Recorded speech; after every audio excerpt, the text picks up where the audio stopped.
What if the evil king isn't evil? What truly motivates us? And what if we're on both sides now?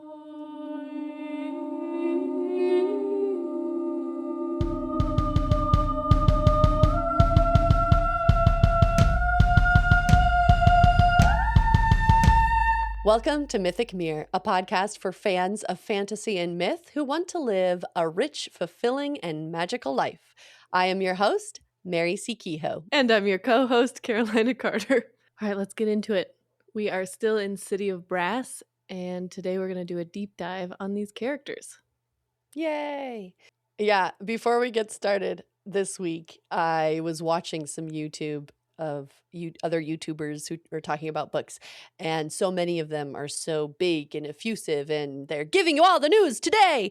And I was starting to get worried, like, that's not what we do. And do we need to? Do we need to be big and attention grabbing? Well, if we do need to be big and attention grabbing, it's too bad because my arms will not raise until my people are free. I will not emote. Exactly. I will stay subdued and slightly morose because that's the way I was raised. While Irish tap dancing, arms will not move. They will. You know, that's what it is. That's what it comes down to. That is pretty much what I came to. Was we are here for the book fans who want a lo-fi philosophical conversation on Sunday morning about books. Yeah. We Put don't us need on to in the be anything background while else. you work. Yeah, exactly. So, Or let nap. us know in the comments if you agree. We And could if you don't, infuse more. There, well, I don't know. But we There's could a lot of infuse less. Yeah, that's right. I don't know if I can I could diffuse bring less.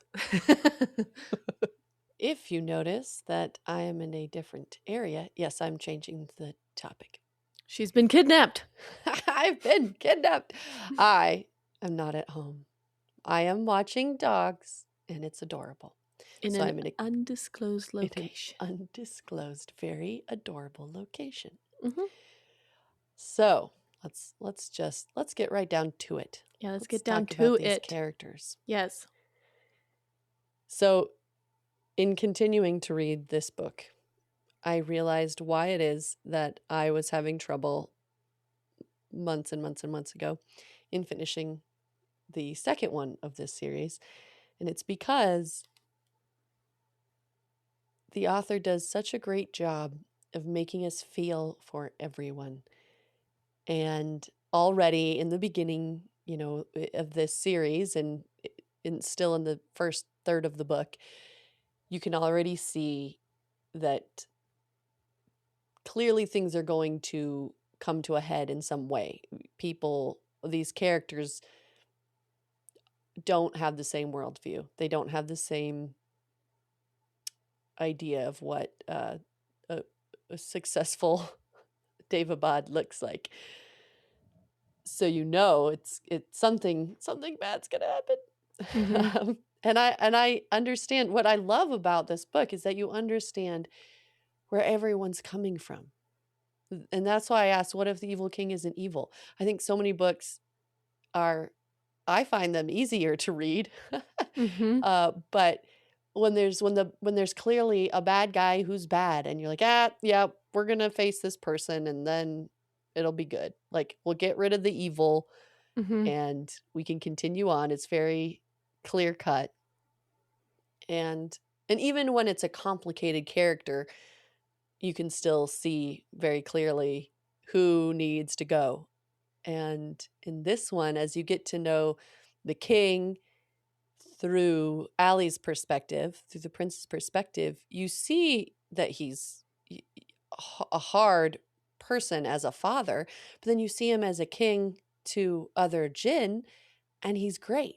He's just not a great king for the Shafit. Right. And he's not killing them all off like past rulers. Mm-hmm. But for certain people of his kingdom, he's a great king. He's patient, understanding, wise. And I would say he's a more loving father than many evil king characters. the two that I guess that first came to mind would be, well, you haven't finished this series, but Throne of Glass. It's like you meet him and you're like, okay, that's the evil king. No Yeah. redeeming qualities, no, and this is, no spoilers. You're just like that. Well, that guy's got to go. Mhm. Or I've been lightly looking through the Zodiac Academy, also evil king character. That guy's bad, no redeeming qualities. He should go. And it's just this one is so has so much more depth, and you can see that he actually truly loves his children. Um, there's one part, I don't know if you've gotten to it yet, but where he definitely should have killed his son, and he doesn't. He has a lot of grace for him, and he's much more, I feel like, his balancing of the intricacies of running this empire where nobody gets along is, you appreciate it, and you Yeah. understand where his son Alizad is coming from, but also that Alizad is young and has these absolute morals that you just can't really have as a ruler. Mhm. Mhm. Yeah, you can't focus on one problem to the extent of losing sight of everything else. Right. And I love that conversation that he has kind of in the first scene where we really see a one-on-one conversation between the king and Ali, when he's giving him trying to widen his viewpoint of showing him all these different peoples, and talking about when their ancestor took over and there was the huge civil war, and his son is saying, well, of course it was worth it. Would you are you saying you don't think it was worth it? And the king saying, no, but I can see both sides. He also sees the cost of what his ancestor had done, Right. which, yeah, we rarely see, I think, especially in the antagonistic character of royalty. Hmm. And you definitely, I mean, I definitely do love the character of Ali and his, what's the word I'm looking for, Mary? Idealism. There we go. Mm. That was hard. Um, and it's funny because while you're reading, because this book does chapters from different people's perspectives, which I really enjoy. And when I'm reading from his perspective, I appreciate him a lot more. And then sometimes when you're in somebody else's perspective of him, you're like, yeah, it's kind of annoying. You're kind of like a spoiled palace brat, even though he's not a palace brat. He's raised as a soldier, but you're like, yeah, it's hard to have religious zealots as friends for that reason, because they have no give and take. It's like, this is the way it is, and if you don't see it that way, then I don't like you. And you're like, well, makes it hard to have friends or run an Y- empire. yeah, I think when you're inside his point of view, you get the feeling of his devotion, Mm-hmm. and his, yeah, his idealism Goodness. and goodness, and you see where it's coming from. And then from the outside you see how it runs up against reality, Mm-hmm. and you can't change the world by mm, Browbeating people. yeah, yeah, And that he has his own deeply seated prejudices against, the, well, I can only think of the bad word he calls them, the fire worshippers, yeah, the um devas, the devas, yeah. yeah. Yeah, which I think is so interesting that you have this yet another character that is on the quote unquote good side. He's fighting for the Shafit, but you see his prejudices coloring things, and you realize, hey, if he had totally his way, his brother or his father is right. Or I think it was actually his brother who said, it doesn't go well for his people when people like you get in power. Mm-hmm. Yeah, and that's why he doesn't like you. Yeah, so even the courtier who I feel like courtiers get a bad rap in fantasy. Mm-hmm. They're always bad. Mm-hmm. But and especially grand viziers, they're the Was worst. here. Wazir. Yes. And Was here, but tis but gone. e- but even this one, even the character of the grand wazir is complicated. You see And the other characters are pointing out, even though they don't like him, showing how, yeah, he is doing what he thinks is best for his people. He is scared that you will hurt them. Right. And when you meet him, Kaveh, the Grand Wazir, you meet him through Ali's perspective, and so you don't really like him. And then you start to meet him through these other characters, and you're like, well, he's actually not a bad guy. And he Yeah. just is scared that you're going to kill all his people. Yeah, just a little thing like that. It's a small detail. It can get between you. Yes. And then, okay, so then jumping to then Ali's relationship with Nari, our heroine. Mm-hmm. What I like about them is that they're drawn together by their just curiosity and their hunger for knowledge. And that, but in this way where they're each coming at it from their own angle, and they both know that, and neither of them trust the other one, but they can't help but form this bond over just their appetite for learning. Mm-hmm. And I love that too. Yeah. And on that same note, like the part of Nari that Ali doesn't trust and doesn't like, where he thinks she's shady or shifty, that the king likes her because he respects that. He sees this survivor, and there's something about that he really enjoys. Last week, everybody on TikTok guessed it right. It was from Eric. Woohoo!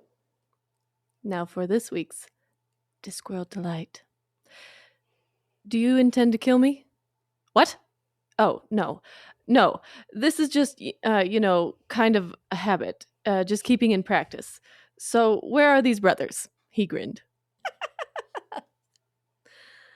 What is that from? I don't know. Do you not? No. Great. Now let's talk about Dara and Nari. Am I in love with Dara? Yes. Am I also irritated because it just feels like he just is breadcrumbing us the whole time of like, here's a little detail that changes everything that you know and think. Here's another little detail that changes everything you know and think. Like it's not fair. He's been holding all the cards the whole time. Like, for example, he's taking her to Davabad and doesn't tell her till they're like halfway there that he plans to just leave her at the city gates and not go in with her. Mm-hmm. He just rips her from her home and is like, don't worry, you're going to love it. Oh, by the way, I'm not going with, it's just like, Yeah. He's driving me nuts. But I love him anyway. Yeah. So why do you think he is being so cagey? I think he has a long, shady past, which you already kind of know. Nari gets a few glimpses into his past accidentally through healing him and sees that obviously he's killed a lot of people. Not his fault. We still love him. And obviously after she gets to the city, everybody recognizes him. The Afshin? Mm-hmm. They Yeah. love him. He's a hero to them. To everybody else, he's a war criminal. He's a complicated and complex character. So this war was how many? It was like 1400 years ago. Mm-hmm. And the Jinn live for a couple hundred years. Mm-hmm. So is this like 4 or 5 generations down? Mm-hmm. Yeah. So I'm trying to think of a war.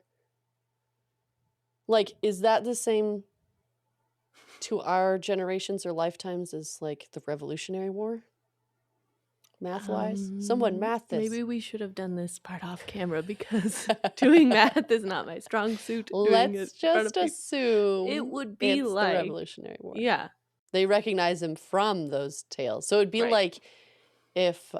Be like you telling me about George Washington. Yeah. And if then him George showing Washington had wiped out an entire city. And if the British and the Americans were now all shoved into one city. Right. But still were completely distinct. And if British Americans were a lesser people in that city who were abused. Right. Tough stuff. Yeah. Now we're really getting to it.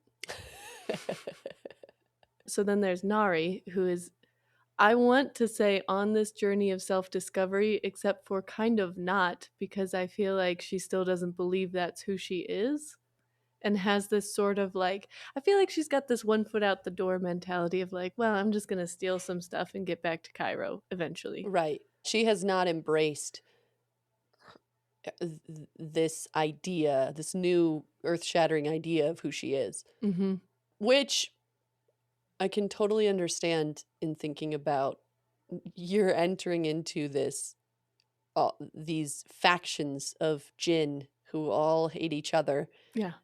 and somehow they all expect to use you or be used by And they, you in some way. right. And definitely expect you to have many children because you're the last of your bloodline. Right. The Which pressure. would she, okay, so question, Yes. genetic speaking wise, if Mm-hmm. she's gonna like reinvigor her family line, wouldn't she? Can you Yes, I use a said it. different word? Reignite. Fine. Anyway, wouldn't she have to have kids with a lot of different people to like strengthen the genetic pool?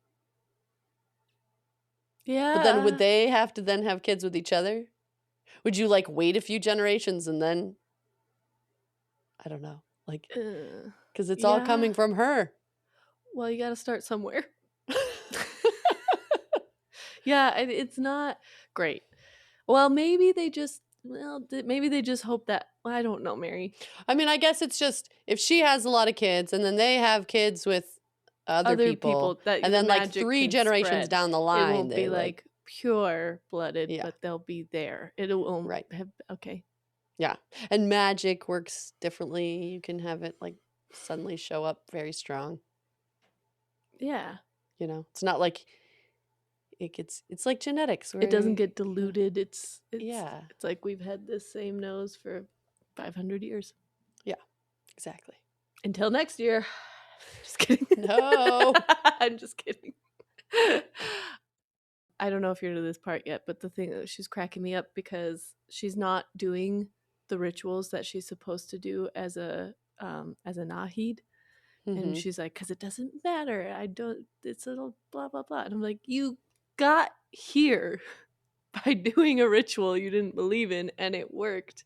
And now you're here and you won't do the rituals because you don't think they work. That makes no sense. That's funny. It's her continuation of the skepticism we saw in Cairo, where Mm-hmm. she can not believe in magic even though she's doing magic herself, Right. and that she's surrounded by jinn and devas, and she's saying, "Well, these rituals are hokey. Not Mm-hmm. doing them." Right. And then I had a question too. Sorry. This is the first day I've had coffee in a month and a week, and I am pew, pew, pew, pew. Do we think the king was in love with her mom, Maniza? Definitely, right? Yeah, that's the Okay. feeling I get so far. Mm-hmm. So interesting. Yeah, Why wouldn't he have just married her? Because maybe she I said, don't "Oh, think she was in love with him. I think she was like, "No way." hurtful." I don't think. Yeah, And who is Nari's dad? I don't Because know. that's the big secret. Because now she's here. They're like, "You're Maniza's daughter." And so Nari keeps wondering if her dad's somewhere in the city, if she might have some living family. Yeah, And everyone's being real cagey about that. Oh, yeah, because the king he's kind of upset about it. yeah, yeah. And do you think that she is actually pure blooded like he says she is? Because the king says that he sees through the illusion and that she's a pure blooded Nahid. And everybody else sees her as Shafit, Mm-hmm. which, if we haven't explained, that's when Jin has a baby with a human. Mm-hmm. Do you think that that's true, or do you think the king's lying? Oh, I thought it was true. Yeah, me I too. guess we'll find out. But I'm just going to believe anything that he says because I like him. Even though I don't, but I do. And that's what I was trying to get to is not only do you understand all these characters' points of view, you really like them all. Yeah. And that's hard to do. And my sweet, sweet baby Jamshed. He can Yeah, do let's no talk. wrong. Everybody likes him. Yeah. Jamshed is, so there's the king, Ghazan Al-Khatani, Hmm. and his two sons, Muntadir, who is going to take after him, he's going to inherit the throne, and Alizad, who's going to be his Cade, his guy, his leading the armies guy. And Muntadir has a bodyguard named Jamshed, who is the Grand Wazir's son, Kave's son. So of two And no different matter tribes. whose perspective you're reading from in the book, like, he can do no wrong. He's kind, he's hardworking, he's sweet. I love that guy. So you talking reminds me of when we were watching Battlestar Galactica together, and we had Hilo do no wrong because he did not do wrong. Not Even once. when everyone else made a different decision, he chose what he found to be morally right. And he was right The whole time. the whole time. And this is interesting because so few people write those kind of characters. Like we were saying, there's a lot of antagonists or evil kings, evil characters that are just, okay, they're evil, done. You're right. No redeeming qualities. But we rarely have a good character who is just completely good, that Right. makes that right decision. And a lot of people, say that that kind of character is boring and it can't be the main character. I think the reason Hilo wasn't boring is because you saw him struggle with each decision. Mm-hmm. And it was hard for him to go against people. So even if someone is a do no wrong character, they can still be interesting. Yes. I don't think everyone has to be, have some crazy flaw to be interesting. No. I think it's probably harder to write those do no wrong characters, and especially as the main character, and keep them interesting. I think it's a flawed character is easily more interesting. Mm-hmm. But yeah, I think it can be done. And I think it's kind of gone out of style. Yeah. It's back in my youth when I was doing acting classes, I remember I was doing a play, and then this scene I was crying, and the director told me that it was more interesting to see me struggle not to cry for the audience than it is for the character to just cry. And that kind of reminds me of that, where it's like it's more interesting to see a character with that internal struggle and to fight themselves than it is to just see them either just like have, and they do this because they have that major flaw or whatever, like it's to have a multifaceted character and to watch them process is very interesting. And you can still have internal conflict without a clear diagram of, here's the person's flaw, here's where they make those mistakes, and this is how they're in a gray area, and that's what makes them interesting. Mm-hmm. And to answer your questions, dear listeners, I am still a bad actress. I don't believe it. That's because I couldn't convince you because I'm a bad actress.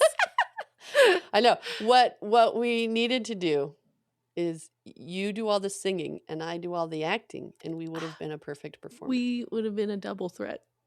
Yeah. Not that I'm an amazing actor, but you are. She is. So thank you. Maybe, yeah. Anyway, we would have been better. I believe you right now. I will say I'm better at acting than I am at singing.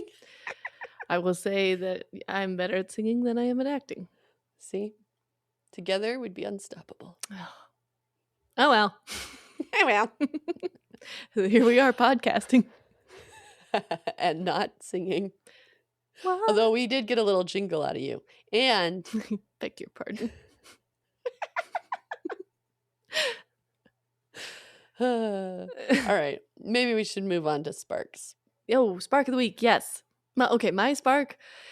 Look, I know I'm probably going to pay for this down the line, but the weather has been gorgeous, and I've been taking a walk every day and just letting the sun shine on my face and feel like that moment in winter when the sun hits your body and actually warms you up. And walking by the river, listening to the birds sing. That's my spark of the week. Yeah, it's amazing how different, even if it's the same temperature, a 32 degrees right now is so different than a 32 degrees in December. Yeah, it got up in to terms 60 of feeling this the week. sun. Yeah, that's crazy. Yeah, that part is concerning. But Yeah. Setting But aside feeling the the sun. concern into a little box and putting that in the back of my brain.